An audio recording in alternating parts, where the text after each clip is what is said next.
We have two major funding,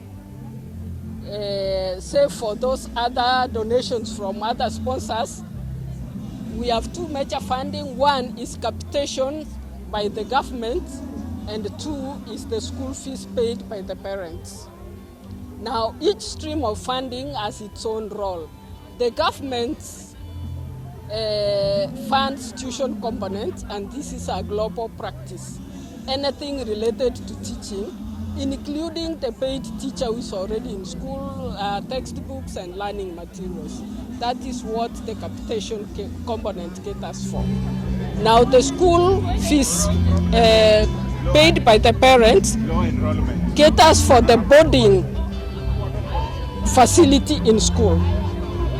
And that is why you realize that those students who are the scholars do not pay fees. They only pay lunch expenses.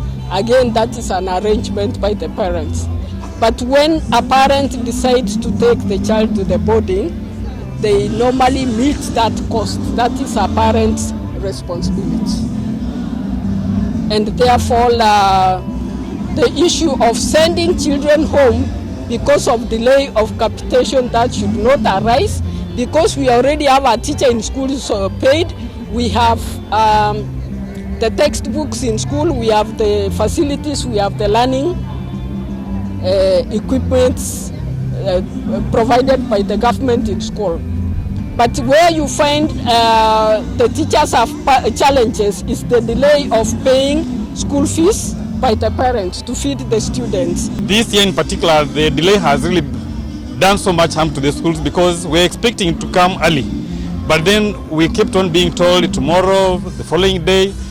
This has really impacted so much on the welfare of the students and even the running of the schools, because in fact there are some schools that have been taken to court because of delays in the payments, because there are some suppliers who do not understand that there has been a financial crisis in the country.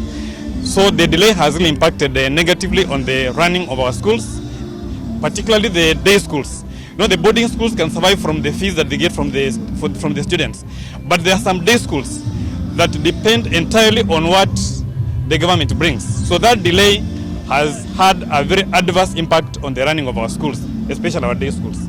Yeah, I think that's important. Actually, there is a need for the parents to know what role they play and what the government plays, because there are some parents, I think from the previous regime, there is a time they were told that the kids must not be sent away from school because the government will take care of everything. And some parents have come to believe that the education system will be able to provide for all their needs.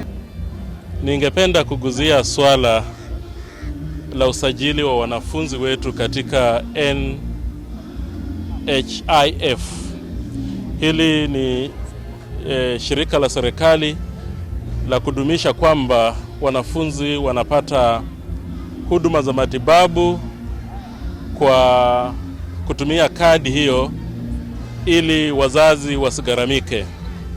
Ni kwamba serikali ndiyo inagaramika katika mradi huu.